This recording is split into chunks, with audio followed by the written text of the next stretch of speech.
Versículo 1 você encontrou? Aleluia! Mesmo assentados, com toda a reverência, a palavra do Senhor. Eu quero que você acompanhe comigo o versículo 1 e o versículo 2. Diz assim: Bem-aventurado o que acode ao necessitado.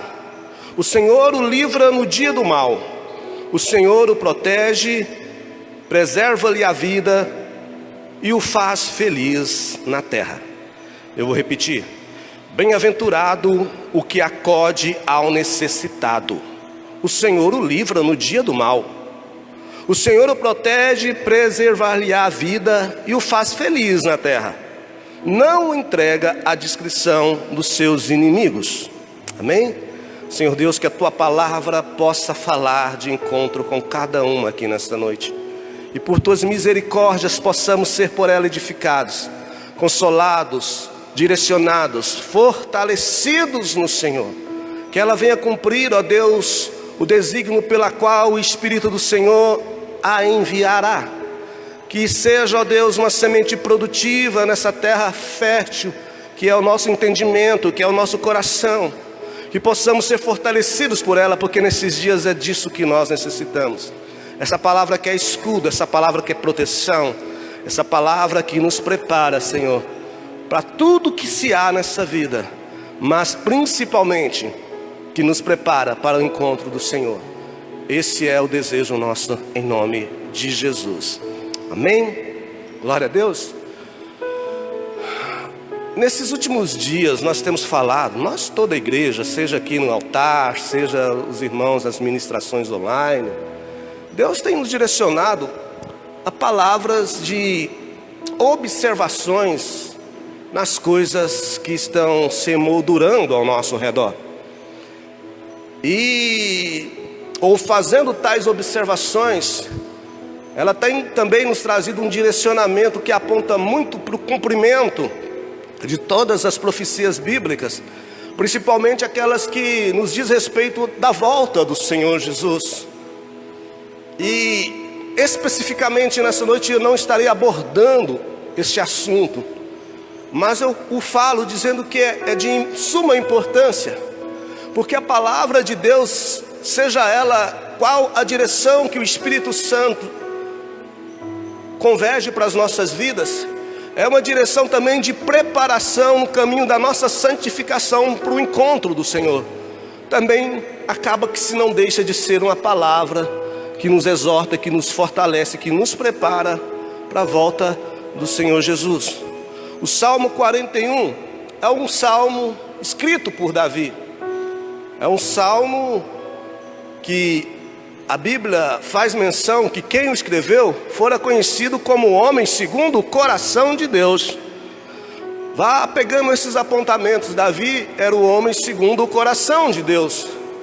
Era um homem em que, na observância de uma unção de Deus sobre a sua vida para levantá-lo como rei, era insignificante aos olhos naturais, porque diz a palavra que Samuel, quando vai na casa de Jessé para ungir rei de Israel, procura e passa por todos os filhos de Jessé, e todos com a postura de guerreiros, de pessoas exteriormente falando, que dava ali um galbo, né, de quem poderia ser o rei, de quem tinha postura de homem de Deus, de guerreiro, de rei. E você conhece muito bem o texto. A palavra fala que o Espírito do Senhor vai conduzindo no coração de Samuel e dizendo: não é este, nem tampouco este. Aquele que eu escolhi não está aqui. Aquele que eu escolhi, a gente entende isso fazendo a leitura bíblica, ele não se encontra aqui na casa, ele está no campo, ele está trabalhando, ele está vigiando as ovelhas, ele está fazendo uma alegoria do pastor que cuida de ovelhas. Ele está agora nas vigílias noturnas compondo salmos, escrevendo salmos e orações e orando a mim. E eu tenho livrado, e eu tenho feito ele um grande homem na minha presença, apesar da sua exterioridade, naquela época, bonito, jovem e talvez inexperiente no que é batalhas. E é esse Davi que escreve o Salmo 41.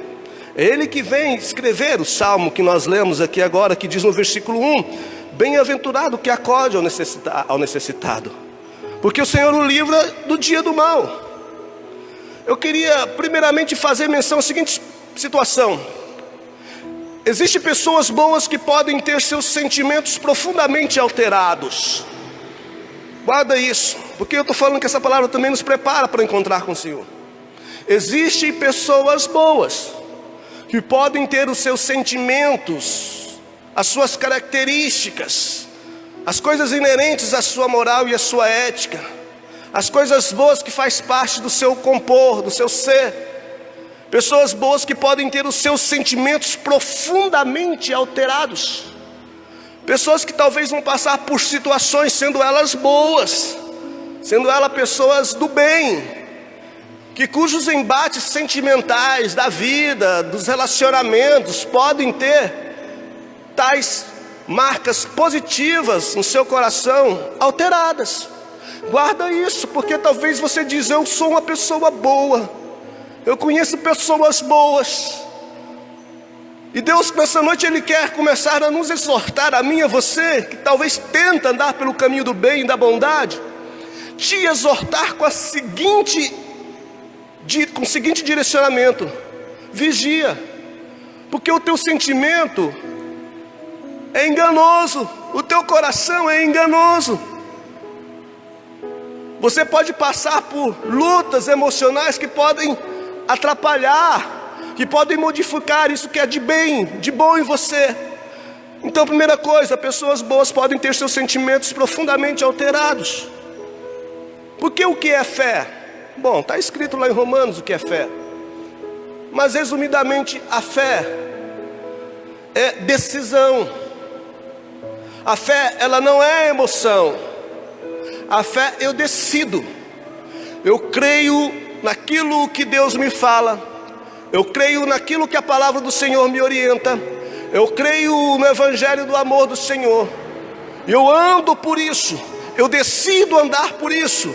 A fé, ela não é emoção. A fé, ela é decisão. Então você tem que decidir cada dia, cada momento, viver por fé. Viver debaixo da fé. Viver de acordo com a fé. É decisão. É decisão sua. Não, hoje eu estou alegre, eu estou feliz, eu vou louvar a Deus na minha fé. Não, eu decido louvar a Deus. No vale ou no deserto, nas coisas boas ou nas coisas ruins. Porque isso é fé. Fé é decisão. Tem muito a ver com as emoções, com os sentimentos que passam por lutas. Se você não tiver essa fé alicerçada no chão da decisão da sua vida, você corre o risco de ser atropelado pelas decepções que essa nossa vida carrega. Vocês estão me entendendo? Se você não tiver essa fé sua alicerçada nas decisões que o Evangelho coloca no teu coração, firmemente se postar diante dela com firmeza, não se deixar levar pelas nuances, pelas mudanças, pelas variações físicas, emocionais, espirituais, temperamentais, se você não se firmar mediante todos esses embates que a gente recebe, que principalmente a alma recebe, você corre um sério risco de ter decepções nessa sua jornada. Decepções em todos os níveis.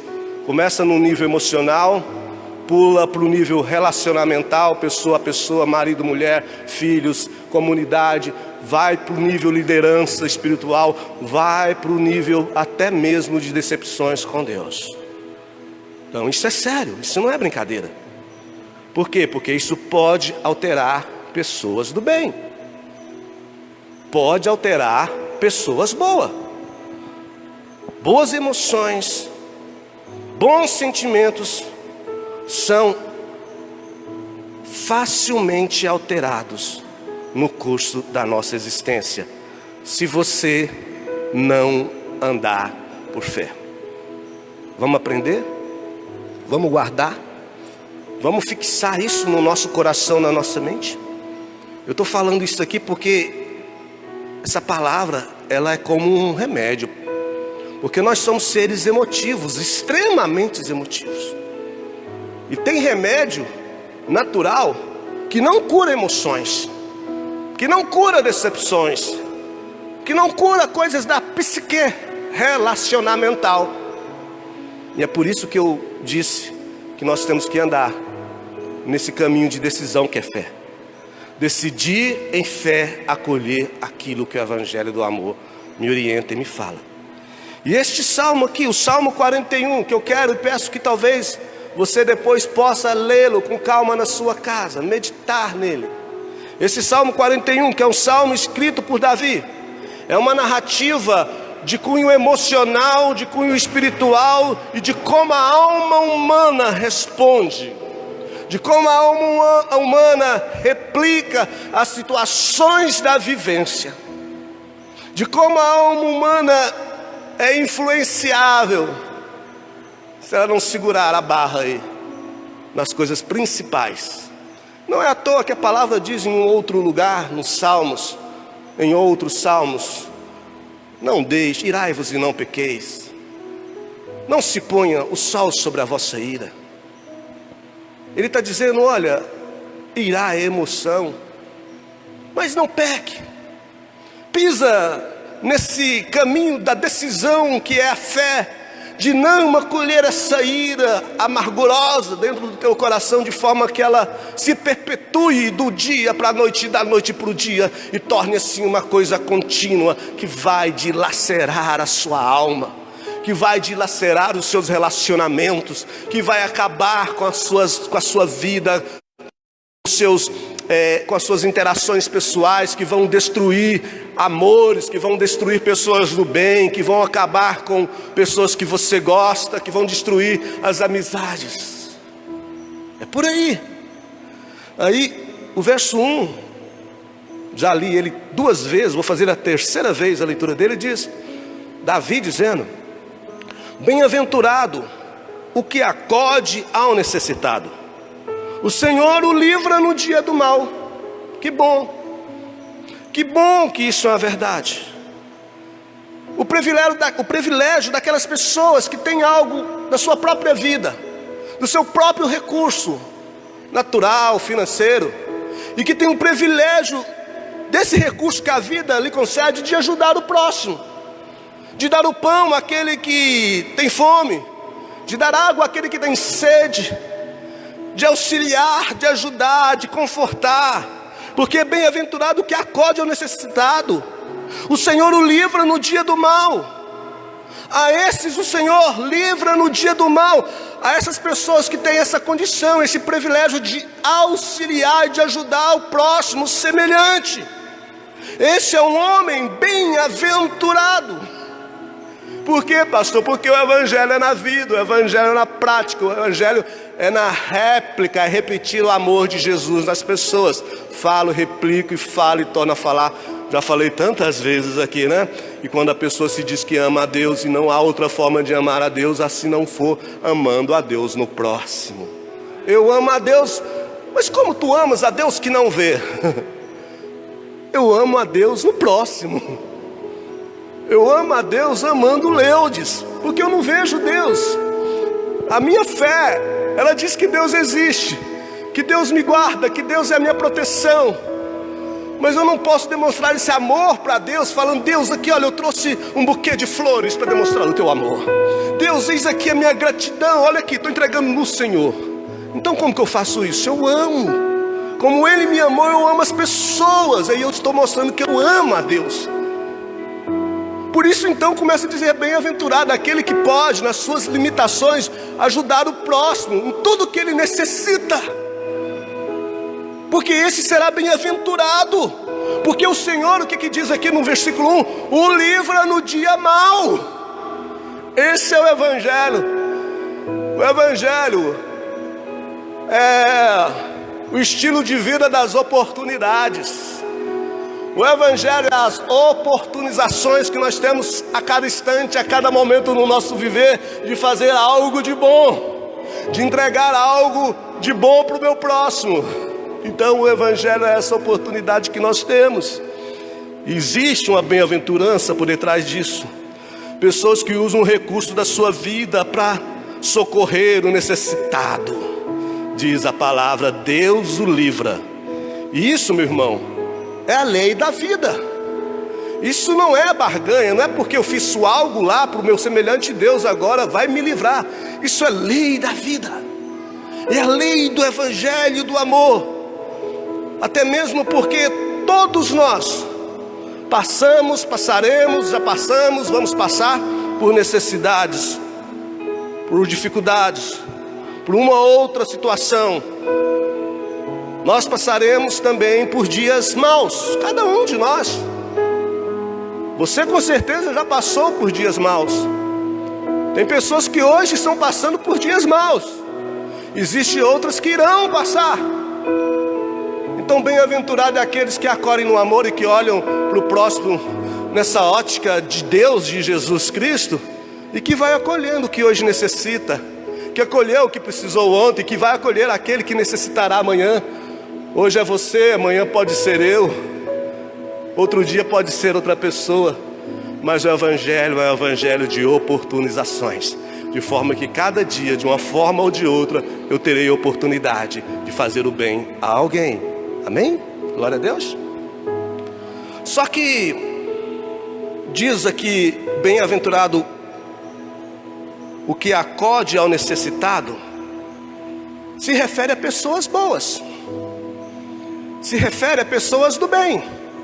É como eu disse aqui no início, que nós temos que ter cuidado, porque se as pessoas do bem não andarem nessa decisão que é fé, elas podem ter essa deformidade.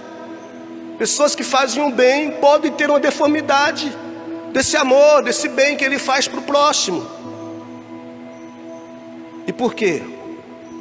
Porque a prática do bem nem sempre irá ajudar ao teu lado pessoas que te querem bem.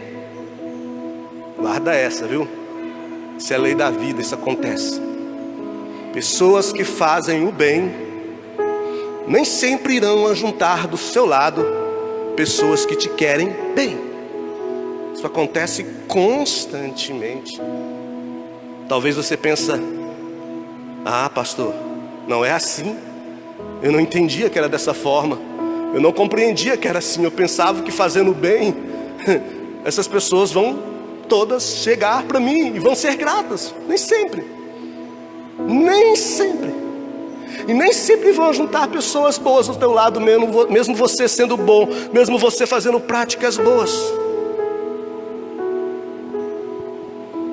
Por exemplo, se você é uma pessoa que não tem nenhuma significância na sociedade, no que se diz respeito ao olhar do mundo, para as importâncias que o mundo coloca ou estabelece, ou seja, se você não é uma pessoa que influencia a massa, se você não é um político, se você não é empresário, se você não é uma pessoa de destaque na sociedade, mas se você é apenas aquela pessoinha que fica lá no canto da vida, no canto da igreja, se você é aquele senhorzinho, aquela senhorinha, aquele jovem e aquela jovem de bom coração, que você continua fazendo bem às pessoas vão te olhar e falar: não, tudo bem, beleza, é o ciclaninho ali, é a ciclaninha, deixa ele.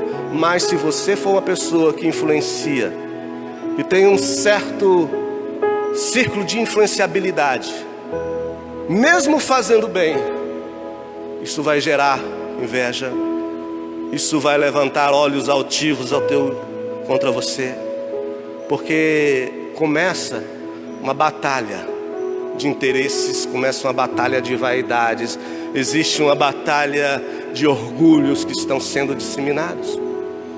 Então nem sempre quando você faz o bem, pessoas de bem vão se juntar a você.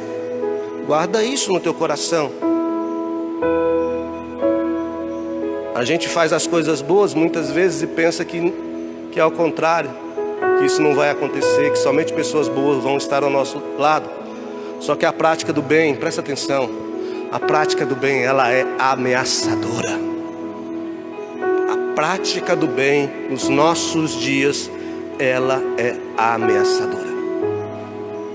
Ela ameaça. Ela ecoa como uma ameaça. Seja por entes espirituais do mal, sejam principalmente por pessoas semelhantes a nós. a prática do bem é ameaçadora. Versículo 2: o Senhor o protege, preserva-lhe a vida e o faz feliz na terra. Não o entrega à descrição dos seus inimigos. Aí você diz: então eu vou fazer o bem para ter esse escudo de proteção. Então eu vou começar a fazer o bem para todo mundo, para mim ter com Deus essa pólice de seguro. Porque diz, olha, que Deus acolhe, que livra ele no dia do mal. Então eu vou decidir fazer o bem para ter esse escudo de proteção, para ter essa pólice de seguro de Deus contra catástrofes que podem vir na humanidade, mas que não venham sobre mim, porque eu sou a pessoa que faz o bem. Catástrofes podem vir sobre todos os que habitam a terra, mas sobre mim não. Por quê? Porque eu habito o bem, eu sou um ente do bem, eu sou um ente da bondade, eu sou um ente do amor. Aí talvez você comece a pensar nesse sentido, você pensa dessa forma. E a gente lê esse versículo 2 e diz: isso é uma coisa maravilhosa. Ele te protege, Ele te assiste. O Senhor protege, o Senhor preserva a vida e o faz feliz, e não entrega a descrição dos seus inimigos. Que escudo de proteção é essa maravilhosa?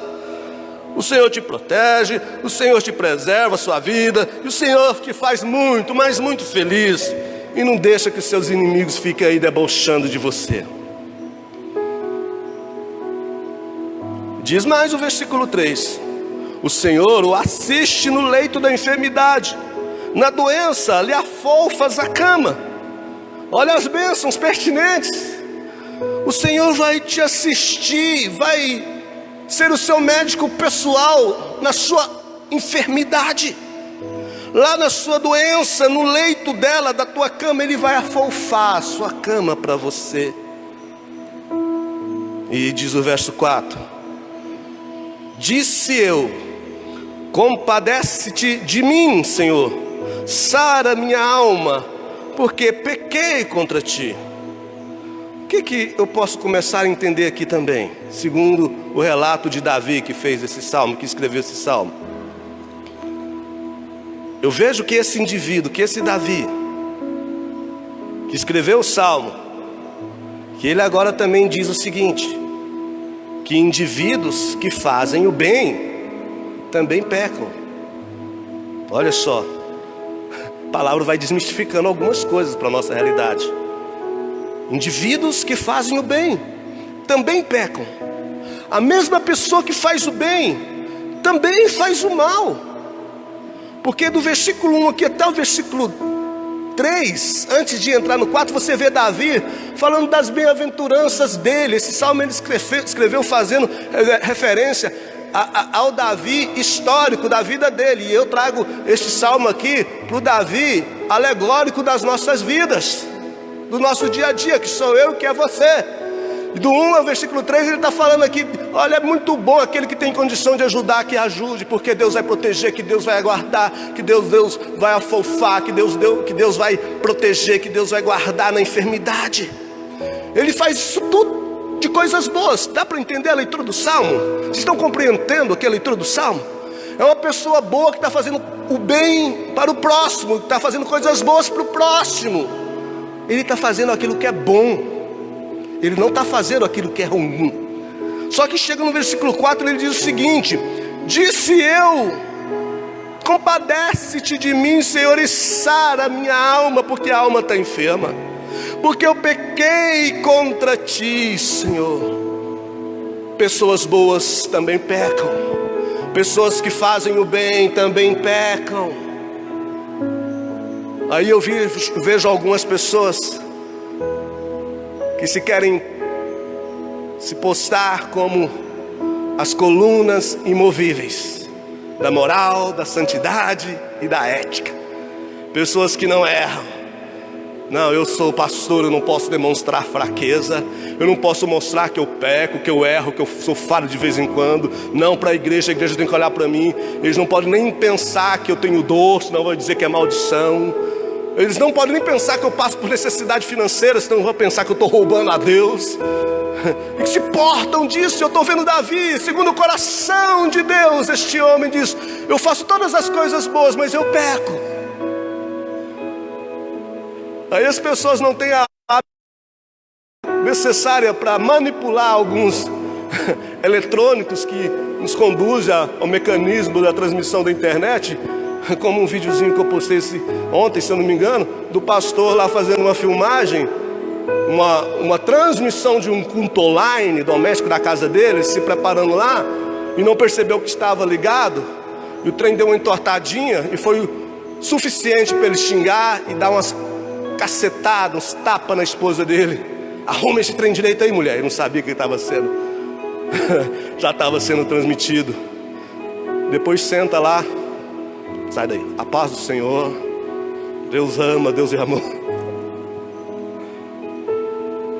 É melhor ser sincero em todos os níveis, em todos os níveis da humanidade, do que o fingimento e a falsidade que não colaboram com as coisas de Deus.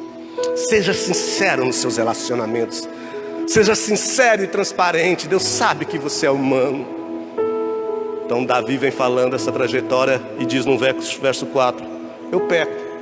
Eu sou uma boa pessoa que faz coisas boas, mas eu peco. A mesma pessoa que faz o bem é a mesma pessoa que agora que está pecando. E se fosse nos nossos dias atuais de vida, nesse momento nosso, situações da vivência de Davi, na época de Davi, seria um escândalo para a nossa sociedade. Esse homem segundo o coração de Deus, seria um escândalo. Muitas coisas que Davi fez para os nossos dias seria escândalo, seria vergonha, seria ultraje. Muitas coisas que Davi fez naquela geração dele, naquela geração primitiva de mais de 3.000 anos atrás, era horrenda. Davi, para não ser morto, se fingiu de doido e foi se refugiar com o rei filisteu. Falou para o rei filisteu que ia cortar prepúcio de israelitas. Vai e mata um monte de israelitas e chega lá com um saco para o rei de filisteu, com um monte de prepúcio de filisteu, dizendo que era de israelita. Aí o rei Saul, antes dele se levantar como rei em Israel, Davi, diz: olha, aquele que matar filisteu, me trazer, se eu não me engano, 100 prepúcios de filisteu, já uma outra história semelhante a essa, vai ter a mão na minha esposa. E Davi sai e mata, e corta o prepúcio de mais de 200 filisteus. Coisa horrorosa para aquela geração que era uma geração primitiva. Coisas que se fora feita nos nossos dias, terrivelmente, terrivelmente, coisas horríveis. E eu não sei o que está acontecendo com Davi, porque até agora aqui, na concepção da sua mente, quando escreve esse salmo, ele está dizendo que coisas boas ele tem praticado, mas que existe no seu interior algo que está incomodando. Que mesmo fazendo coisas boas, parece que tem algo que vem dentro da mente, do coração e da consciência dele, e que o incomoda, e que testifica na vida daquele homem bom, daquele homem que faz coisas boas e do bem, dizendo: você tem pecado. Isso incomoda a sua alma. É o que ele diz no versículo 4, disse: eu compadece-te de mim, Senhor, e sara a minha alma, porque eu tenho pecado contra ti. Eu tenho pecado contra ti, Senhor. O que Davi fazia, principalmente no que concerne às guerras, na evolução do pensamento humano até os nossos dias, são coisas horrendas. Porque naquela época havia-se permissão para você odiar o seu inimigo. Você poderia matar, desde que não fosse do seu reino, do seu povo, que não fosse amigo seu, você tinha permissão para matar o seu inimigo. Não podia odiar o semelhante, desde que ele fosse o seu inimigo, desde que ele não fosse seu inimigo. Então você poderia perseguir o seu inimigo, maltratar aquele que te maltrata, odiar aquele que te odeia, Então existia uma permissão de odiar o inimigo. E assim era Davi. Ele socorria os necessitados, ele socorria os aflitos, ele ajudava a todos, conforme nós lemos aqui nos primeiros versos do capítulo 41, mas que matava todo aquele que não era seu amigo. Todo aquele que não era seu amigo não pensava duas vezes. Lembra dos cânticos que se fazia a ele quando ele ainda era general de Saul? Saul matou milhares, as mulheres cantavam quando vinham das guerras, quando Israel retornava das guerras. Saul matou milhares, mas Davi matou milhares de milhares e de milhares. Sanguinário, tinha sangue. E naquele pensamento primitivo aquilo não era errado. Aquele pensamento arcaico de mais de 3.000 anos não era errado segundo a lei, segundo as diretrizes daquela comunidade primitiva. Mas algo incomodava o coração de Davi, algo mexia com Davi, e ele sabia que ele pecava contra o Senhor, porque a alma estava dilacerada, estava morrendo, a alma estava enferma. Tem algo que está te incomodando nesses dias, meu irmão? Só entre você e Deus. Tem algo que está testificando no teu coração que você está deixando a desejar? Com Deus, com o próximo, com o seu semelhante? Tem algo que está incomodando a sua alma? A de Davi estava. A de Davi estava. Existia pecados. Não importava qual, diz o versículo 4 aqui, a minha alma está aflita. O que importava era que dentro de Davi, ele tinha essa convicção existia. Ele era um pecador. Algo dentro dele testificava isso. Algo dentro dele incomodava, isso incomodava ele. Por quê? Porque Davi sabia que o pecado tinha colocado ele em um lugar de vulnerabilidade, sem proteção. Sara minha alma, porque pequei contra ti. Os meus inimigos falam mal de mim. Ele entendia que ele era pecador. Algo testificava isso no coração dele, algo incomodava. Ele se via sendo catapultado, lançado e jogado para um campo de vulnerabilidade, onde ele se via vulnerável, onde ele se via acessível aos inimigos. Sejam os inimigos dos exércitos filisteus, sejam os inimigos que vinham com força na sua alma, com setas espirituais e seres e entes espirituais que só querem o alimento do pecado para lançar tais setas. Seja os inimigos psicológicos, sejam os olhares humanos, os olhares condenatórios, ele se via vulnerável e indefeso. Algo dentro dele dizia: olha, o campo protetor se foi.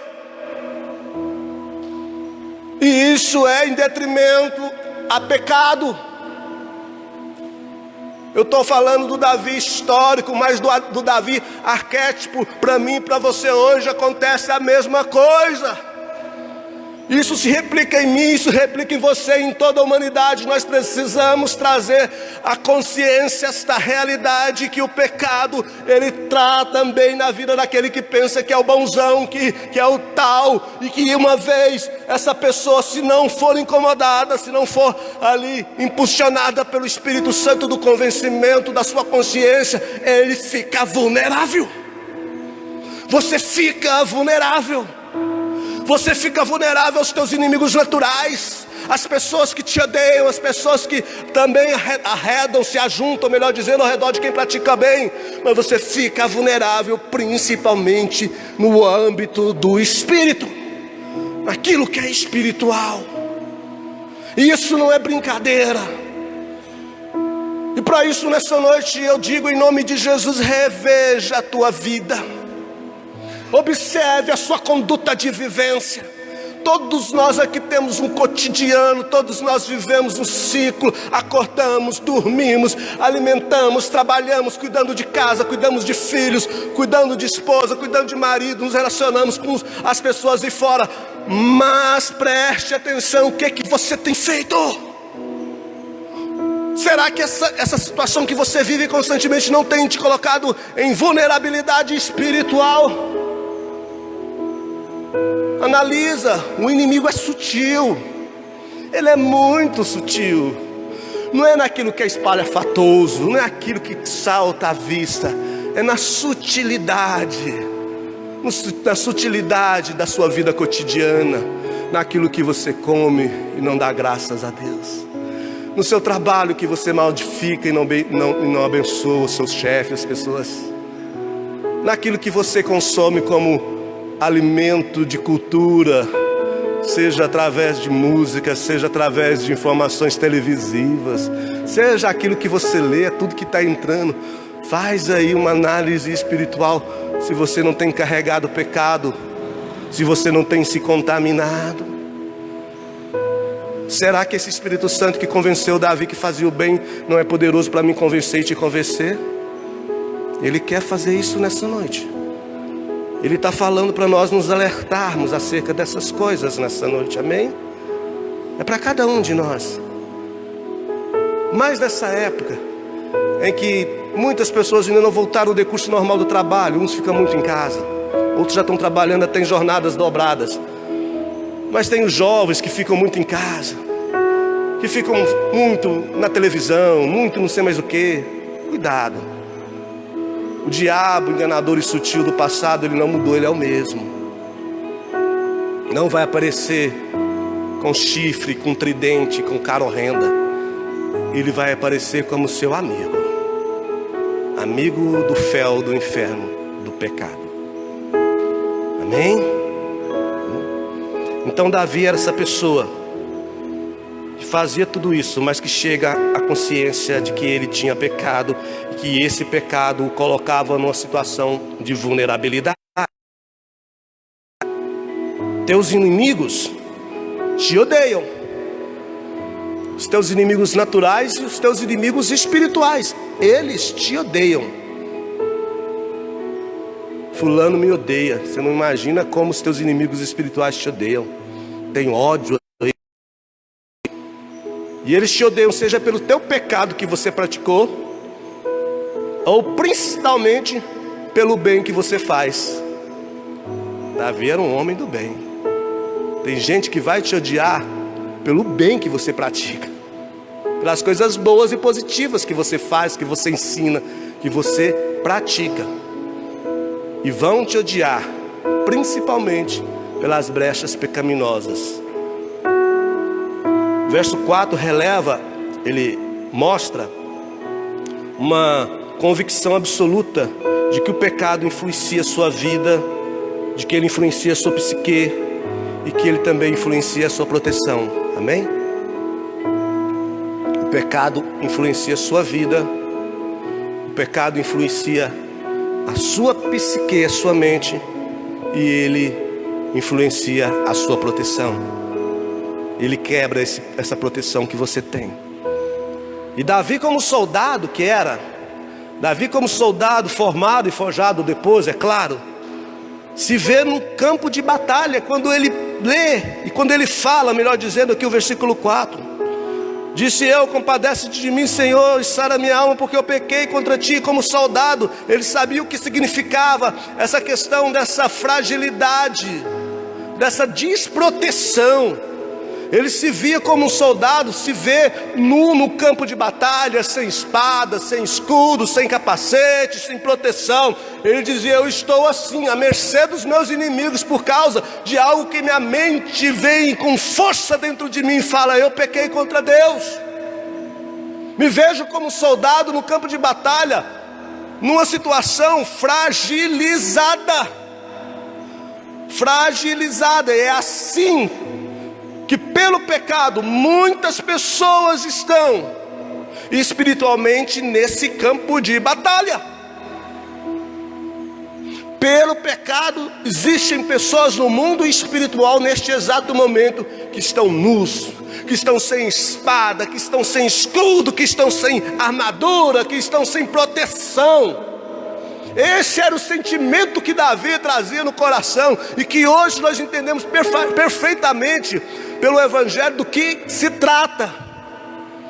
Desse perigo espiritual de você que é um soldado, um guerreiro, uma guerreira do Senhor, que teve permissão aí pelo pecado de andar no meio de lanças, de flechas, de setas, sem nenhuma proteção. Muitos espiritualmente estão dessa forma em campos de batalhas espirituais. Davi sabia o que ele estava falando. O verso 5 ele fala: os meus inimigos falam mal de mim e dizem, quando morrerá e lhe perecerá o nome. Aqui descreve cenários que aparecem. Os inimigos ficaram sabendo da sua situação, e com tudo que ele estava vivendo, vem com ira, furor, sem piedade contra ele. Desvenda e mostra situações aqui onde o inimigo fica sabendo do pecado, fica sabendo da sua vulnerabilidade, fica sabendo da sua desproteção. Os meus inimigos falam mal de mim. Quando vai morrer? Quando vai perecer? Os teus inimigos descobrem, e dentro desses teus inimigos eclodem todos os ciúmes. É posto para fora deles em relação a você todas as coisas que eles acumularam contra você, todas as iras, todas as raivas, todas as frustrações, todas as rixas. Vem do interior do teu inimigo contra você. Está fragilizado. Agora é o meu momento de eu descarregar a minha ira, o meu ódio, a minha raiva, as minhas angústias. Agora eu vou falar, agora eu vou colocar o dedo na cara dele, vou mostrar para ele que ele não é nada. Seu pecador, está vendo? Eu falei, você não é nada, hipócrita. Ele não está falando isso para te acusar não, ele está tirando do interior dele todo o ódio que ele já tinha contra você acumulado. Eles vêm com força, eles vêm com ira, eles vêm com ímpeto. Eles vêm para te destruir. Vem do interior dos teus inimigos e diz: olha aí, o rei Davi pecou, vacilou. Olha aí esse pastorzinho. Agora eu tenho algo para dizer contra ele. Agora ele pisou na casca de banana e escorregou. Não falei para vocês que o pastor Neto não era esse cara que vocês pensavam que era? Agora eu aproveito, ó. Falando de mim, mas é de você, meu querido irmão. Os teus inimigos com essa carga construída, venenada do inferno dentro de cada um, que só espera essa brecha do pecado que Davi aqui está sentindo, que está angustiando ele, se aflorar. E aí inimigos surgem de todos os lados. Você nem imagina que tinha tantos, mas começam a aparecer. É quando aí os ovos das serpentes começam a eclodir. Surgem víboras de todos os cantos, você nem sabe que eram tantas. É o dia da aprovação, é o dia da revelação, é o dia da verdade, daqueles que vão permanecer e daqueles que vão fugir, daqueles que vão se envergonhar, daqueles que vão ficar tímidos e se intimidar. Vai pedir auxílio de um lado, vai apontar o dedo, vai correr para o outro que te ajudava, vai apontar o dedo, vai procurar aqui, falou para mim que tinha abrigo quando eu necessitava, vai correr e não vai ver abrigo. E aí é você e Deus, talvez sua esposa, é você e Deus, talvez seus filhos. E aí surgem de todos os lados. Eu estou falando aqui uma alegoria de uma perseguição de um nível individual que cada um de nós podemos passar, mas de uma perseguição real e concreta que virá sobre todos os habitantes da face da terra, mas principalmente daqueles que acolheram o evangelho do amor, serão perseguidos. Porque este evangelho do triunfalismo, das barganhas, do glamour, do dinheiro, de coisas poderosas nesse mundo não é o evangelho do meu Senhor Jesus Cristo. Não é este evangelho falso que se prega em todos, ou na maioria de todos os cantos, independente de qual é a denominação. Vai escutando, porque se Deus tem falado algo bom no teu coração, guarde, porque é para você. É para você. Verso 5, falam mal de mim. Aí diz o versículo 6, se algum deles vem me visitar, diz coisas vãs. Olha, não são amigos declarados. Não são inimigos declarados, melhor dizendo, mas são inimigos, porque ainda está aqui no nível de visitação. Davi fala: se algum deles vem me visitar, vai falar coisas vãs para mim. Não são inimigos declarados, esses são os piores. Vem me visitar. Dizem coisas vãs, como os amigos de Jó diziam para Jó. Te caluniam, te apontam o dedo, eu não te disse. Você já viu que o que tem um sentimento na vida das pessoas? Se a pessoa, ela recebe uma recompensa, se ela recebe, vamos dizer assim, para você entender bem, uma herança, se ela ganha um carro de presente, ela só andava de bicicleta, e um abençoado resolve dar um carro para ele, fala: vou dar. Aí você chega para ele: nossa, que coisa boa, você ganhou um carro. Nossa, eu comprei um carro ali com dificuldade, difícil, um carrinho mais ou menos, você ganhou um carrão. Eu estou muito feliz com você, meu irmão. Parece que ele está feliz. Aí vem a outra notícia, de outra forma. Luciane, você viu? Jerônimo não cuidou. Ficou lá no meio daquele povão, se contaminou. Nossa, coitadinho do Jerônimo. Vamos orar por ele, Luciane. Vamos orar por ele. Pegou o trau do trem, também não usou máscara, não usou luva. Ficou no meio daquele povão lá. Não era para aglomerar, ele aglomerou. Vamos orar para o nosso irmão? Vamos. Mas bem que nós falamos para ele, né, Luciano? Ei, Jerônimo, não faz isso. A gente finge a gente fala de uma falsa piedade, de um falso amor, vamos orar. Mas no fundo, nós falamos: faz bem feito. Foi pouco. Esse coração do homem, quem o entenderá?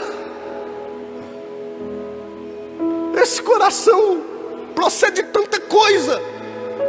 Cuidado com o teu coração, cuidado com as tuas emoções, porque quando os teus inimigos permitem que elas eclodam, elas vêm com ira, com raiva de você, contra tudo que ele sentia de inveja, de rancor contra a sua própria vida. Vem me visitar, não é inimigo declarado, né? Vem me visitar, diz coisas vãs. Diz coisas vãs por quê? Porque carrega uma palavra de piedade, de falsa piedade, de uma piedade perversa, de uma fraternidade maligna. Esses inimigos que dão tapinhas nas suas costas, que diz que você é abençoado, que você é ungido, que você é ungida. Ah, mas que por detrás só está esperando você pisar na bola. Verso 7: de mim rosnam a todos os que me odeiam. Agora nem mais fala, agora rosna. Rosnam, já não falam mais, rosnam. Verso 8: peste maligna deu nele, ou seja, ele caiu de cama. Peste maligna deu nele e caiu de cama. Já não há de se levantar, tomara que agora ele morra. Ficou de cama, dessa ele não escapa. Isso é os inimigos. Verso 9: até o meu amigo íntimo, em quem eu confiava, que comia meu pão, levantou-se contra mim o meu calcanhar. Uma descoberta horrorosa. Uma descoberta horrorosa. Até o meu amigo íntimo, que comia comigo, levantou-se contra mim. Isso é tão sério que Jesus vai usar isso lá no Novo Testamento, se referindo a Judas Iscariotes. Meu inimigo íntimo que comia comigo me traiu. Muitas vezes é das intimidades, das situações pertas em que você vai ter o susto. Muitas vezes até dentro da sua casa, né? Triste. Verso 10: tu, porém, Senhor, compadece-te de mim e levanta-me para que eu lhes pague segundo o que merece. Aí você lê aqui o versículo de número 10 e pensa: agora vai vir uma coisa boa, agora algo de bom vai acontecer com esse homem aí. E você pensa que vai vir algo bom. Diz aqui que de Deus Ele quer compaixão. Tu, porém, Senhor, compadece-te de mim. Da parte de Deus Ele pede compaixão. Mas Ele pede compaixão de Deus, é Davi, gente, presta atenção, ó, o roteiro não mudou. Ele pede compaixão de Deus para ele, para que Deus o levante, para que ele tenha a oportunidade de se vingar dos inimigos que estão odiando, que estão caluniando, que estão surgindo como cobras, víboras e serpentes contra ele. Ele está falando: Deus, compadece-te de mim, tem misericórdia de mim, para que eu me levante e destrua os meus inimigos. De Deus Ele quer compaixão, mesmo que seja para se levantar e destruir os seus inimigos. Só que eu quero falar algo para você. Essa é uma oração que perdeu a validade, mesmo estando na Bíblia, mesmo sendo citada por Davi. Essa oração bíblica caducou. Essa oração da palavra de Deus não vale. Por quê, pastor? Porque a própria palavra fala que a letra mata e o espírito vivifica. Tem gente que usa isso aqui só para dar porrada na cabeça, nas costas dos outros, fora do contexto, caído em caduquice, escrito na primitivização de uma época, de uma comunidade onde se era permitido odiar e matar um inimigo. Essa oração, ela não vale mais. Mesmo estando na Bíblia, mesmo escrita por Davi, não vale, acabou. Me levanta, Senhor, tem misericórdia de mim, me levanta para eu poder ficar de pé e lá destruir quem é meu inimigo. Essas víboras, esses falsos amigos, esses horripilantes que se desvanecem diante de mim, mostram suas máscaras de ódio contra mim, deixa eu ir lá dar cabo deles. Desse que era meu amigo íntimo e comia comigo, que me enganou, deixa eu ir lá dar cabo dele. Essa é a oração de Davi, perdeu a validade bíblica. Essa oração de Davi, mesmo estando escrita, não tem mais valor, caducou. É uma oração que no Novo Testamento perdeu a validade. Aí eu falo isso aqui, algumas pessoas não entendem quando eu digo: olha, tem porções que mesmo estando na palavra de Deus, caducou, gente. Esse é um exemplo. A palavra de Deus é viva e eficaz, a palavra de Deus se renova. Quem é a tua chave hermenêutica no entendimento dessa palavra? Você tem que levar isso em consideração. Essa oração no Novo Testamento, ela perdeu a validade. No Novo Testamento não existe essa oração de se compadece de mim, Deus, para que eu me levante e esmague meus inimigos. No Novo Testamento não existe essa oração. No Novo Testamento, sendo Jesus a minha chave hermenêutica, a minha chave de interpretar as Escrituras pelo Espírito de Jesus, pelo Espírito Santo, a minha leitura é outra.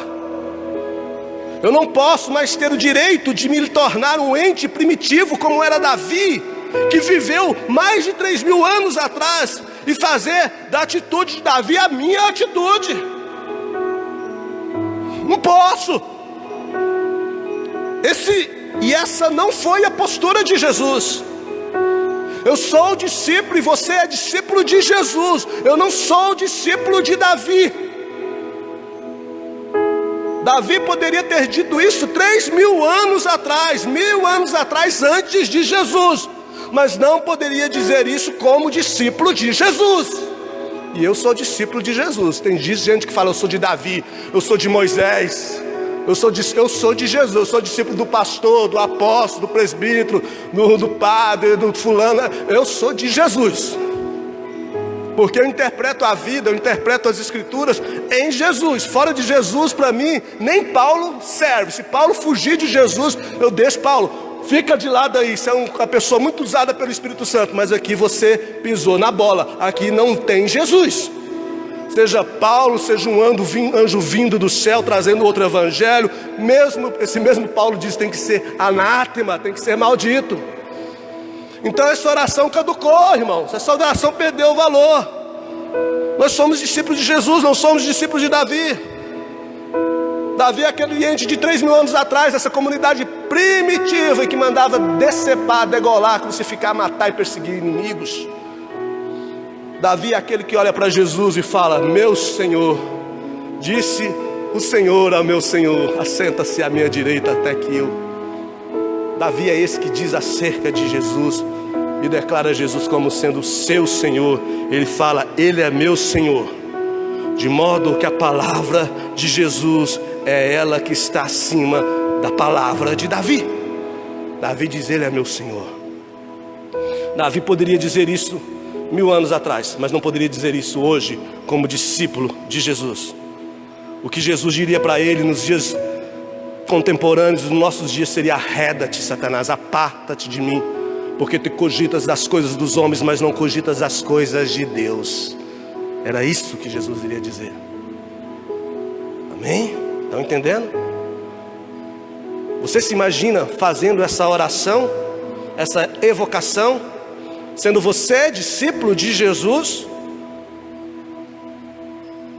Você se vê fazendo esse tipo de oração, orando pelos seus inimigos, pedindo a destruição dos seus inimigos? Você, sendo discípulo de Jesus, tem capaz de fazer isso? Tem capacidade para fazer isso? Mesmo se dizendo discípulo de Jesus, teria coragem de fazer esse tipo de oração? Mas tem gente que faz. Tem gente que fala assim: eu te amaldiçoo em nome de Jesus. Entra na internet, você vai ver, escreve lá. Isso é porque estão registrados, mas os que não estão registrados, não cabe. Versículo 10: Tu, porém, Senhor, compadece de mim, levanta-te para que eu lhes pague segundo aquilo que eles merecem. E o que Jesus diz é o seguinte: ame os teus inimigos, ore pelos que te perseguem. Se o teu inimigo tiver fome, dá-lhe de comer. Se o teu inimigo tiver sede, dá-lhe de beber. É em Jesus, que igreja. É em Jesus, irmãos. A tua única chance contra o teu inimigo, a tua única arma contra o teu inimigo é o amor. A tua vingança é o amor. A tua vingança é perdoar. Até esses que se levantam do teu lado e que comiam junto com você. Essa é a tua vingança. Olha aqui para mim. Se você decidir fazer isso, meu irmão, em nome de Jesus, você vai tirar um peso das suas costas. Você vai respirar dessa forma. Você vai sentir o alívio. Em Jesus é dessa forma. Por isso que o mundo não conheceu, não recebeu. Por isso que numa sociedade acultuada tanto com a violência, tanto com a mentira, quando você fala de paz, eles torcem o rosto contra você. Uma sociedade que preconiza a mentira, quando você fala a verdade do Evangelho, diz: não, isso caducou, isso não existe. Olha, isso aqui era da lei para os levitas do Antigo Testamento. Eles torcem o bico para você, porque você está mexendo em lugares que eles não querem que mexam. Porque eles estão acultuados com a mentira e amam a mentira. E a mentira traz muitos rendimentos para eles nessa face da terra. Com o discípulo de Jesus é amar o inimigo, é orar. E você que é fruto da compaixão divina, que diz: Senhor, compadece-te de mim porque eu pequei. Tem misericórdia de mim porque eu pequei. Você não pode querer esmagar os outros, amém? Eu não posso querer esmagar os meus inimigos. Eu não posso querer esmagar quem me persegue. Só que eu não preciso conviver com eles. Ok? Não preciso conviver. Perdoar eu posso. Tem gente que não entende isso. Na hora que você fala assim: eu te perdoei, não perdoa nada. Você não quer mais conviver, senão vocês conviviam. José perdoou os irmãos dele lá no Egito, mas não conviveu. Vocês vão morar aí na terra de Gósen. É diferente. E tem gente ruim, gente nociva, que a gente não quer conviver. A gente perdoa. Agora, para a gente encerrar, e glória a Deus por essa chuva maravilhosa, que ela se perpetue, eu quero que você preste atenção nisso que eu vou dizer para a gente orar. Para quem acha que a vida é acerto de contas, olho por olho, dente por dente, porque não estava escrito também na palavra isso? Na Bíblia não está escrito isso no Antigo? Olho por olho, dente por dente. Para você que acha que tem o dever e o direito de exercer juízo e justiça com as suas próprias mãos, para você que quer e requer o direito da vingança, para você que acha que a vida é um acerto de contas, olha bem o que a palavra de Deus diz para você. A palavra de Deus diz que se você vai ser levado na prisão pelos verdugos e não vai sair de lá até pagar o último centil. Não é isso que a palavra de Deus diz? Não é isso que Jesus ensina?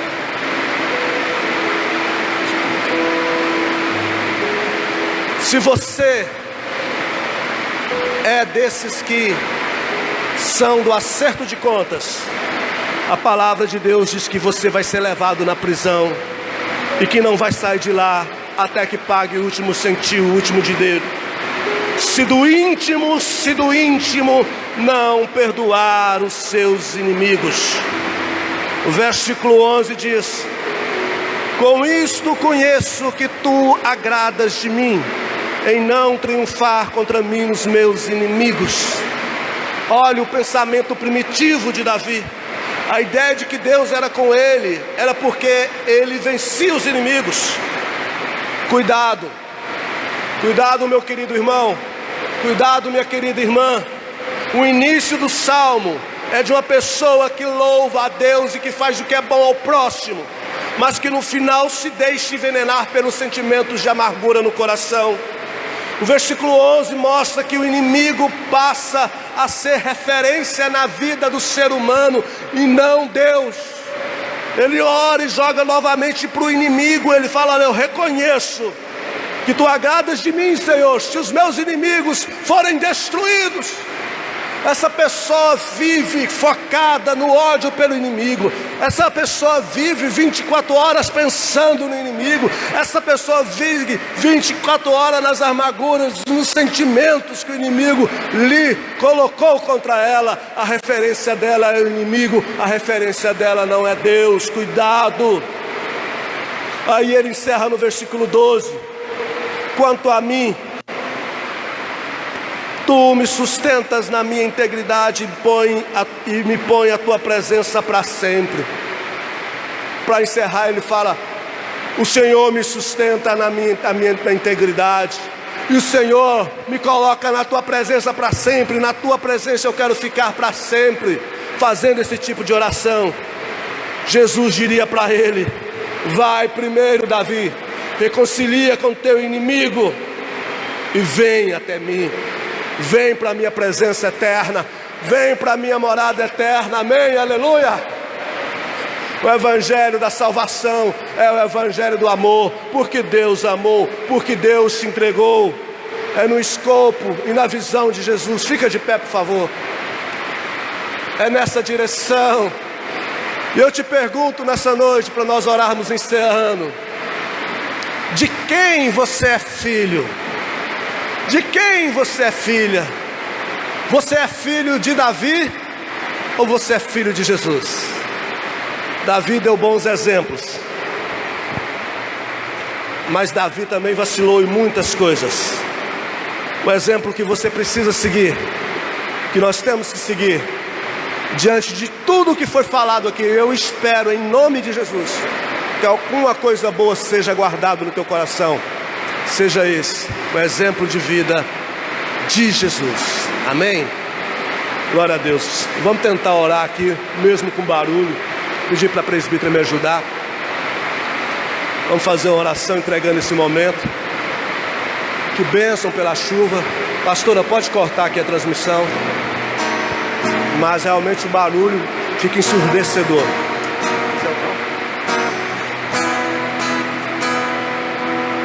Oh, glória a Deus.